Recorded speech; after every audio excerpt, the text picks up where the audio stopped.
سلام خوتي خواتاتي، كي دايرين؟ لاباس عليكم؟ نتمنى ان شاء الله تكونوا بخير نتوما معز عليكم يا ربي، وعشركم مباركه مسعوده. ايوا يا خوتي، زواج يونس قرب ليا اليوتيوب. مهم اول حاجه غادي نهضر عليها هي الخرجه ديال مي نعيمه خرجات بركات ليونس الزواج، وكانت بزاف الهضره في داك اللايف علاش تباركي ليه.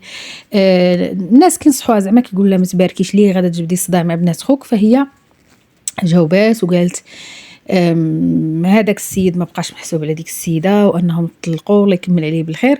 ولكن واحد النقطه اللي قالتها هي اللي ركزات عليها. الناس كيقولوا لها راه بنت خوك اللي شهراتك هي سبب نعمتك. كما كنعرفوا مي ناعمه فهي عمه سميره مربوحه. وكيفاش جات القناه مربوحه؟ فكانت مي حاده، هما كانوا خدامين على القناه، كانوا خدامين. مي حاده كانت هي النجمه ديال القناه ديك الساعه. فملي مشات عند بنتها السماره فبدا كيطيح لهم المشاهده.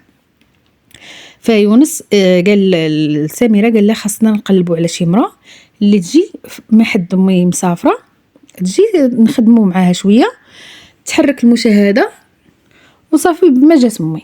فسميره مشات عند اختها اللي هي سعاد. ديك الساعه كان باقي ما كاين لا نقاشات لا والو، باقي سمنان على عسل، باقي ما دخلش الادسنس بيناتهم.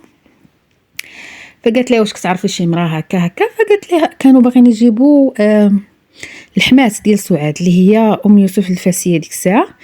فقالت لها لا، ما غتلقاي محسن من عمتي نعيمه، راه فيها الضحك وفيها التريقيل، غادي يطلعوا بها الطوندونس. وفعلا داكشي ما كان. مشاو عندها هي وسعاد، طلعوا عندها العروبيه وصافي تفاهموا معاها وجات خدمات معاهم. من تما مي نعيمه دارت البوز. مي نعيمه صافي طلعت بها القناه، المتابعين عجبهم داك الضحك ديالها، داك التريقيل. واخا كانوا شي متابعين ما كتعجبهمش ديك التلميحات ديالها، كانوا كيجيوهم انتقادات صراحه. كانوا كيجيوهم انتقادات كثيره في التعاليق. بعض المرات مي نعيمه كتخرج ستار كتقول شي كلمه ماشي هي هذيك، ولكن كانت مطلعه المشاهده. ودائما دائما كانت قناه مربوحه في الطوندونس، حين ديك الساعه ما كانش لهم منافس. يعني كانت المحتوى البدوي بداو همايا صراحه. فمن تما بدات المشاكل اللي راكم عارفينها. من بعد ما خرج داك الاوديو ديال سميره مربوحه انها باغا تحمق عمتها وانها غدير لها هكا وانها غدير هكا، فهي البارح قالت ان راه كانوا غيقتلوني. بحال ما قالت مي نعيمه انا كانوا يقتلوني، انا راه حويجي تلاحوا ليا. زعما كتهضر على بنت خوها ان جمعات ليها حوايجها في خنشه ورماتهم، ومي حاده ويونس عير تيشوفوا. يعني بحال كتقول ان راه سميره هي اللي جرات عليا من ديك الدار، وانا هذوك الناس داروا فيا غير الخير. نعست في فراشهم، كليت معاهم وداكشي. دونك هي ما بقاش عندها مشكل مع مربوحه. كما شفنا راه فايت مشات عندهم وفايت ذبحوا لها الحولي، داروا لها عراضه مخيره وداكشي، وتا هما يا فايت مشاو عندها. فمهم هادشي اللي وقع مي نعيمه. وما نساوش كذلك مي نعيمه البوست اللي كانت حطات عليها سميره مربوحه، كانت حطات عليه واحد البوست خايب بزاف فيه قله الحياه، تهمت عمتها، ضربت ليها في الشرف. هادشي غير مؤخرا يعني ماشي بزاف. هاد العام حائر، في هاد العام 2024 كانت حطات على عمتها واحد البوست اللي خايب. وكذلك مي نعيمه فراه كانت فاش كانوا وقعوا ليها المشاكل مع اختها فاتحه وكانوا وقفوا معها بنات خوها، فهي راه كانت في واحد اللايف قالت انها على سعاد قالت لها والله لا بقات فك، فاش غادي يخرج بكريشه حتى انا غادي نمشي نبارك ليه وغندير دقيقيه وغادي نشطح ونفرح. يعني ما بغاتش. بنات خوها مشاو وقفوا مع اختها ضدها فاش دخلوا ليها وليداتها للحبس، فاش كانوا داخلين بناتها ورجالهم الحبس. كانوا بنات خوها واقفين مع عمتهم فاتحه ضد عمتهم نعيم. فهذا مكان راه هادوك الناس راه عالم اخر، يعني بيناتهم مشاكل كثيره. ولكن مي نعيمه حاله خاصه. فعلا كان خرج واحد الاوديو سميره يعني انها كتحلف عمتها انها غتحمقها، انها غدير لها، انها غتفعل لها وداكشي. فمهم كتبقى كفة أمي نعيمة لحد الآن هي اللي راجحة. الناس اللي كيقول لها نكرتي خير بنت خوك كتقول لهم ما عمركم ما تقولوا لي راه بنت خوك كل شهراتك، أنا شهرني يونس مربوحة. يعني هذيك الفكرة نساوها. يعني بحال هي داك الخير اللي دارته معاها هي بغات تقول، الناس اللي كيفهموا في الهضره فهي بغات تقول ان واخا بنت خويا مشات دارت معايا داك الخير، داتني القناه، ولكن راه هذاك الخير بحال تضرب ليها في الزيرو ملي جرات عليا من الدار، وانها كانت باغا دير تحمقني او لا كانت. المهم هي كانت داك الاوديو راه كلشي شاف. وكذلك سميرة ملي تزوج ان شاء الله حتى هي الله يسهل عليها كما كيقولوا دابا صحاباتها انها راه غادا تزوج في الخارج، غادا تزوج في فرنسا، الله يسهل عليها والله يحفظ ليها وليداتها ان شاء الله. كما كنشوفوا فهي كل مره غادا لفرنسا، فهما صحاباتها قال لك هي راه ماشي غير جات وغادا جايه لفرنسا، يعني راه كاين زواج، ان هي راه كانت غادا تزوج قبل من يونس. هادشي اللي سمعنا على حسب قول صديقاتها، ولكن هاد صديقاتها ديال الماضي، ديال شحال هادي اللي كيقولوا دابا حنا حاليا ما عندناش تواصل معها، غير كتجينا الاخبار. حتى هي الله يسهل عليها تزوج بعويتق، تزوج هي اصلا كتزوج بالعويتقين، كتاخد رجال اللي صغر منها بحال يونس كان صغر منها، كان حتى هو ما مزوجش، هي كانت مزوجه قبل منه ومطلقه وتزوج بها. كذلك حتى دابا الله يسهل عليها، قال لك غادا تاخذ ثاني واحد الشاب اللي صغير، الله يسهل عليها. الزواج اللي هرب للزواج هرب للطاعه، مادام السيده مطلقه فراه من حقها تبدا حياه جديده. دوك الوليدات واحد النهار غادي يكبروا وغادي يديروا حياتهم، هي ما يمكنش غادا تبقى وحيده، ولا الاب حتى هو كذلك غادي يبقى وحيد. حيت هاد الهضره سمعت يعني انهم كينتقدوا واحد اللايف كله كينتقدوا يونس علاش غادي يتزوج، ولكن ملي وصلوا لسميره قال لك واش هي هذوك الولاد غادي يكبروا غادي يعقلوا عليها تمشي تتزوج دير حياتها، دوك الدراري ملي غادي يكبروا كلها غادي يدير حياته وغادا تبقى هي وحيده. وقال لك لا، يونس خاصو مادام عنده الدراري لاش ماشي يتزوج، خاصو يرد البال لولادو، هو الولاد عنده 4 لاش ماشي يتزوج ويدير حياه جديده. كتشوف قمه التناقض. مهم انا هنا صافي كان عقلي وقف كيفاش الراجل، حنايا كنعرفوا ان الراجل خاصو يتزوج، هذه سنه الحياه في الارض، وحتى المراه خاصها تتزوج. خاصكم تكونوا عادلين، صافي باركوا ليه وهي اللي تزوجت حتى هي باركوا ليها. مادام سيدي ربي فرقهم وفرق دوك الريوس، الا كل واحد يدير اللي بغى، هي حرة في راسها وهو كذلك حر في راسه. مادام انه النفقه ديال الدراري كتحط نهار اللي بغات تاخذها غادا تمشي تاخذها، فما عليه والو، ما كتسالو حتى شي حاجه.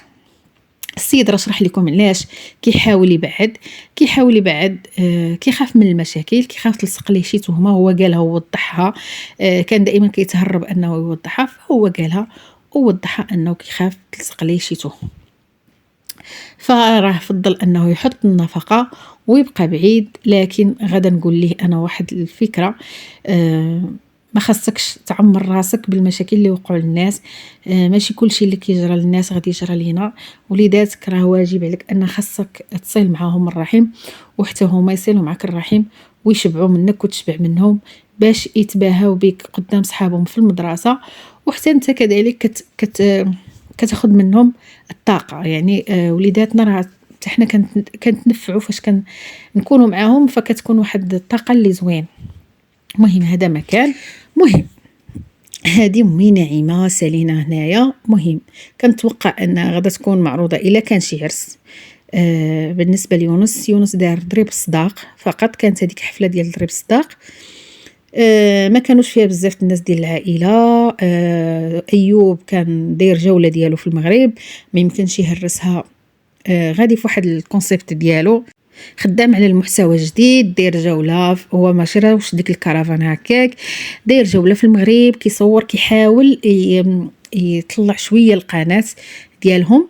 حيت واحد الوقت كما شفنا حنايا راه البهجه حتى هما كانت تلفات بهم، المحتوى كان بحال ولا فيه الملل وداكشي. فهو كذلك كتب تبت واحد التعليق اللي كتبوا انه هو راه ما كانش معلوم انه كاين شي ضريب صداق ولا شي حاجه، فما قالوش ليهم العائله باش ما يرجعوش. فهذا ما كان. هذاك ايوب البهجه ومراته راه ما كانش في اخبارهم انه كاين شي عقد قران اصلا، وراهم مو وباه راهم حاضرين. كما كتعرفوا ان الاب والام ديال ايوب يعني خت يونس وراجلها، فهما واخدين قرار انهم ما يحضروش لداكشي ديال الشطيح كما شفنا في السابع ديال وفاء، ولا فاش داروا جنس الجنين وداكشي. فهما ما بقاوش باغيين ملي جاو من العمره. فكاينين الناس ملي كيمشيو من العمره كيرجعوا كيحاولوا يغيروا حياتهم. فهذاك هو القرار اللي خداو، انهم ما يحضروش لداكشي اللي فيه الشطيح والرديح واللي فيه الاختلاط وداكشي. وكما سمعنا انها فاطمه دايره الخمار وداكشي، فراه ما غاديش يحضروا لداكشي. وانا كما قلت لكم من قبل، فهذا عقد القران ديال عائشه وهذا بحال جا فجاه، او لا قرار اتخذ في اخر اللحظات. علاش؟ لان يونس جاي رمضان و خاصو يدير العقد بعائشه باش تجي باش يدوز رمضان، يلقى اللي غادي يطيب ليه. فانتو بزاف الناس كيتاخذوا هذا القرار قبل من رمضان باش مهم كيديروا العقد باش كيلقى شكون اللي غادي يفيقوا، شكون راه واش غتبقى مقابلهم حاده. هذا ما كان. انا ما تنظنش كاين شي مشاكل عائليه، ما عندهمش. شفنا ولاد عمو حاضرين معاه رغم ان امهم مفدوعه من رجليها طاحت وداكشي، فجاو هما يحضروا داروا الصواب.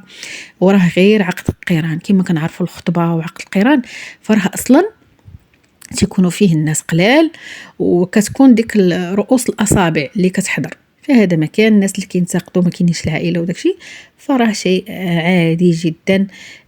ما كنظنش هذوك الناس اصلا بيناتهم شي مشاكل، وحتى لا كان بيناتهم شي مشاكل فهما ما تيخرجوهاش للعلن، وهذا شيء جميل فيه.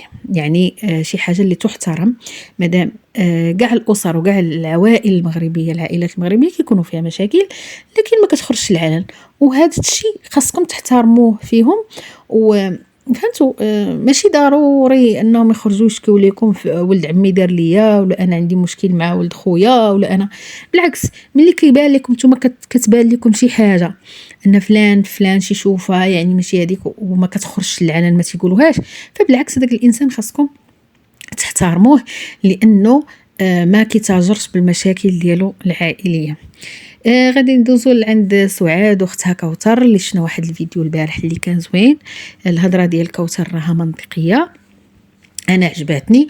واللي عجبني اكثر ان سعاد التزمت الصمت.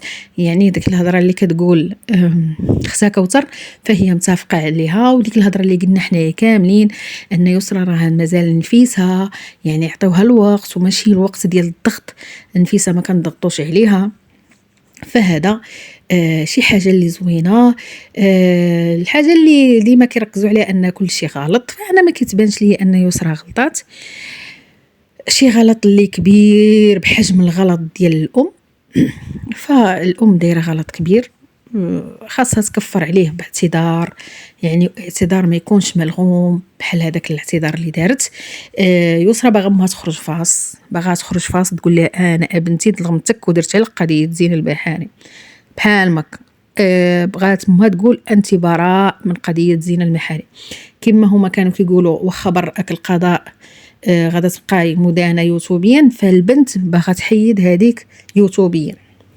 هذا مكان، وهذا هو الميساج اللي وصلت كوثر.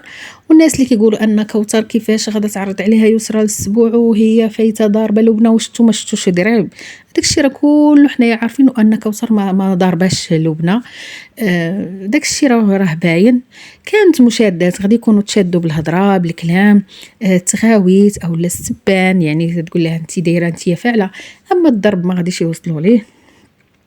كون كانوا وصلوا للضرب راه ما كانوش غادي يجيو عندها للدار ويجيبوا لها التليفون ديالها وداكشي. وما غاداش تسكت ليهم لبنى اصلا، وما غادا تحبس ما دير الشكايه. كان ديك الساعه غدير شكايه، واصلا قدام ديك المؤسسات راه كيكون كله داير بالكاميرات، يعني واخا ما عرفت فين تمشي تكوني بعيده فكتكون الكاميرا كتشدك صوتا وصوره. هذا ما كان يعني كوثر لا بغات تحضر الاسبوع راه غادا تحضر باريحيه، وما كنظنش عندها مشكل مع لبنى. دازت مشادات عاديه، عادي مادام وحده عندها مشكل مع اختك راه غادا تكون عندك واحد مهم مشاحنه معها وصافي. ودابا مادام ما بقاش عندها مشكل مع اختك فصافي كلشي كيتنقى وكلشي كيتصفى. شفنا كذلك فاطمه الزهراء كانت معاهم في الطوموبيل، كانت اللور، رغم انها كتبان من هي في التليفون ديالها بحال ما مسوقاش لهضرتهم او لما بغاش كاع تبان. فمهم الله يدير تاولة الخير، وحنايا كنتمناو ان شاء الله الله يجمعهم ويطفى الغضب ان شاء الله. هذا ما كان. كوثر كما قالت هي راه ما عندها مشكل مع حتى شي واحد، ولاد خوتها كلهم كتعامل معاهم مزيان، خواتاتها كلهم كتمشي عندهم، ما عندها مشكل مع حتى شي واحد. قالتها بفمها هكاك، ونيت فعلا كنشوفوها واحد الانسانه اللي مسالمه، ملي كتجي كدور على خوتها كاملين كتشوفهم، كتقضي غرضها في المغرب، هي دايرتها نقافت في فرنسا يعني دارتها مؤخرا، كتجي كتقدى لها شي لعيبات اللي خاصها وكدير ديك الزياره العائليه وكتمشي بحالها في سلم وسلام. السيده مريضه عندها السكر، يعني ما غاداش تحتاج لشي تزيدها شي صداع اخر، فهي جايه ان شاء الله. ربما عارضها فعلا يسرى الاسبوع. حنا كنعرفوا علاقه يسرى بكوثر، فهي واحد العلاقه اللي زوينه، كيحترموا بعضياتهم، اللي كتجي كتمشي كتشوفها وداك الشيء، يعني اكيد غتكون عرضتها الاسبوع. غير هو المشكل واش غادا تجيب معها سعاد. مهم حنا كنعرفوا الا تعرضت كوثر فغادي يكون معها جدود، يعني با محمد وامي ميلوده. ان شاء الله نشوفوا شي اسبوع اللي يكون زوين، ويكون اسبوع اللي تصفى فيه الخواطر. وان شاء الله شفنا يسرى صيفطات عمها شرا لها الحولي، كان حولي زوين تبارك الله ما شاء الله. و شفنا يعني الشروط ديالها في الحولي ما يكونش سداسي بحال كلاش الحولي سداسي ديال. المهم ما عرفناش العار ديال العار، بما ان يسرى قالت لك راه ولدي تذبحوا عليه الحواله، ذبح لي بابا حولي وانا غنذبح عليه حولي، فهذاك الحولي يعني ما اعتبراتوش اسبوع ديال الام ديالها، فاعتبرته بحال عار، عار ترمى عليها. فهذا ما كاين. ان شاء الله نتمناو الاسبوع يدوز زوين. البارح كان فيديو زوين ديال يسرى، فيديو على الطبيعه. الناس اللي نتاخذوا علاش خايفه من الحولي، راه حنايا راه انا كبر منا وما نقدرش نشد الحولي هكا، كندير حتى انا كندير هكاك عادي. لا علاش خايفه، علاش زعما كتبعكك؟ ورا الحولي اختي راه كيخلع، يعطيك شي دقه راه مشيتي فيها وهي فاتحه يقطع على كرشه هذاك القرن اللي جا فيها. مهم شنا بشرى القدوري معاهم، شناهم دوزوا عشيه عند لبنى. شوف هما ما كيديروش داكشي ديال الرفاهيه وداكشي. مهم كيتجمعوا على داكشي اللي واجد، يعني ما كيكلفوش على نفسهم. فالناس اللي نتاخذوا 4 الحوتات وهذوك الناس ربما غتلقاو ديك لبنى باقا ما تغداش حتى لديك الساعه هذا، باش قالت لهم راه انا مازال على الغدا، فغادي يقولوا لها حط داكشي اللي غادا تغداي به وكولي، يعني صافي. هما ما بيناتهمش بحالنا بحال جميع الاسر المغربيه. كتوصل لواحد المرحله صافي كتحيد ديك راه خصني ما عرفت شنو نحط في الطبله وشنو نحط في الطبله وما عرفت شنو. فداروا الطبيله ديالهم عاليه، ها اللي كينتقد اويلي على سلو والحوت، اويلي على الحسوه والحوت. اختي الطبله ديال رمضان حنايا نديروا هذاك فطور ديال رمضان شي حد صايم. اختي ما كنحطوش الحوت ونحطوش لاضه ونحطوا الحسوه ونحطوا السلو ونحطوا الشباكيه، وكتبقاي تحطي في ديك الطبله تحطي تمشي تجيبي طبله اخرى فين تحطي فيها. الله يرزقنا هذا العام ان شاء الله باش نعمروا الطبله لينا. واخا هذاك الشيء راه ماشي مزيان، خاص بنادم يمشي غير بشويه، يعني كيقولوا العين هي اللي كتاكل. فالناس اللي ينتقدوا سلو والشباكيه والحلوه مع الحوت راه عادي. وهذوك 4 الحوتات تلقايهما ديال لبنى مازال ما مغطياش ولا. مهم هي وبشرى القدوري ولا شي حاجه. فعادي جدا. كان فيديو انا بالعكس عجبني، جاني على الطبيعه، يسرى على طبيعتها هكاك، مشي هكا. يعني كان فيديو زوين، واخا شويه كان فيه الكلاشات. يسرى بعدي بعدي بعدي على الكلاشات، ما تكلاشيش، ما تجريح حد، صافي. نتمنى ان شاء الله تحضر زهير ياخذ تصويرات مع ولده، واخا عرف الذبيحه ملي يكونوا كيذبحوا يحضر مع ولده ياخذوا التصاور، وكذلك الانتقادات اللي خداتهم على داك ستوري اللي حطات في الانستغرام. اش غادا نقول لكم، هي راه باقا صغيره، وكلنا اول تربيه انا بعدا بنتي كنت كدير لي بحال ما كنلوح امي، كنقول لها شدي كنت دائما كنبدا نغوت، كدير لي هكاك كتقرع. صافي كنخاف، كنقول صافي غادا تخنق ليا ولا شي حاجه، كنقول لامي هكاك شديها خديها. وصافي عادي الدري غادي يتكرع ملي رضع، وتبارك الله مادام انه كيتكرع فيسرى تبارك الله راه مهليه وفيها الحليب كما عارفين، بسم الله ما شاء الله. كترضعوا طبيعي، فما ما شاء الله ما تبقايش تصوري هذاك الشيء، راه فيه العين. واكثر حاجه كتشد العين يا يسرى هي الحليب ديال الام. ما نقولش لك كيفاش الحليب ديال الام والرضاعه كتشد فيها العين، راه بالتجربه.